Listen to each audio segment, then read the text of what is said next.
everyone. For those who don't know me, I'm Jen with the Behavior Department.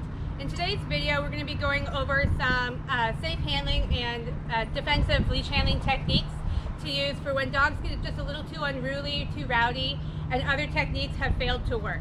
So obviously initially you want to just try to redirect them if they're being too jumpy or starting to get mouthy with you and getting a little too over aroused.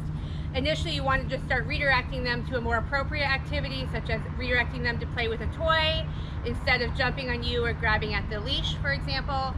You might redirect by scattering treats or asking for incompatible behaviors such as a sit. If all of these are failing to work, or if the dog's energy level is definitely getting too high, that you're feeling it's starting to be an unsafe situation, we're going to use our next line of defense, which is first and foremost your safety clip.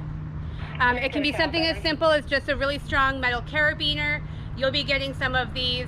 I like to keep it really handy so I can grab it at a moment's notice if I need to. So I like to keep it clipped to the outside of my treat pouch.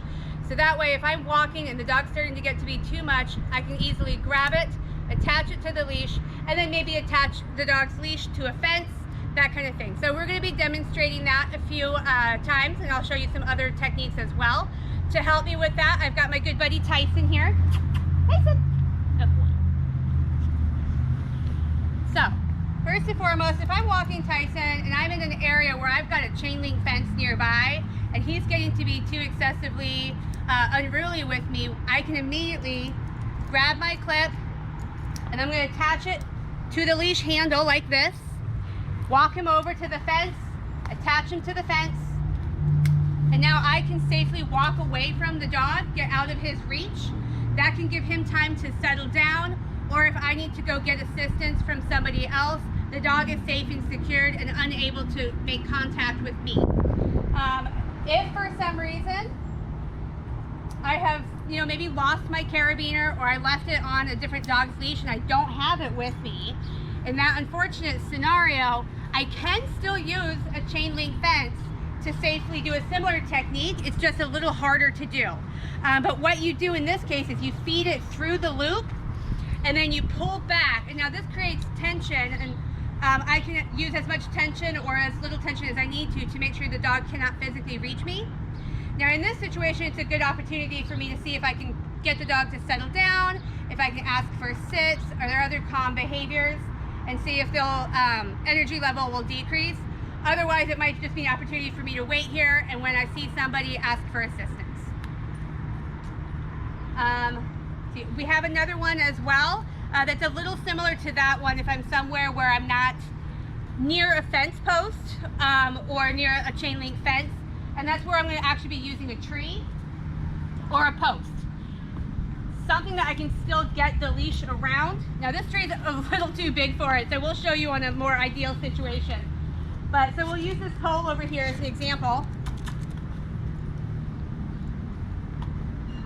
So if I've got like a tree or a pole or something like this, it's the same idea of just wrapping the leash around it, and then I can create a fulcrum. And now if I do have my carabiner, I can still use this and then attach my carabiner and then actually attach it back to the leash itself.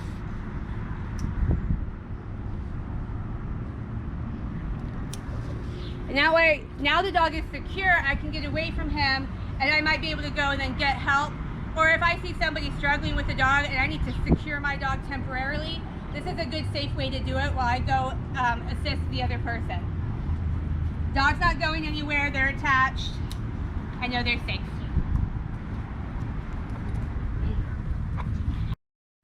Alright, so those are some of the different techniques on how to use your safety carabiner or how to wrap the leash around something to get you into a more secure position when you get into those situations. But the thing I want to kind of stress though is it's a really good idea to practice these before you ever actually need to use them. So practice them with a dog that's being really calm, like Tyson today. He's being pretty chill this afternoon. So he's not really needing any of these techniques, but it made it really easy for me to kind of practice and start getting used to that muscle memory. So then that way, when I do need it in a kind of an emergency situation, I'm almost responding automatically and I'm not fumbling around or unsure of what I'm doing. So it's a good idea to practice this, make sure you understand how to do it, how quickly you can access your carabiner. If you have any questions about it or want help practicing it, definitely come and reach out to Behavior. We're more than happy to help you with that. All right, guys.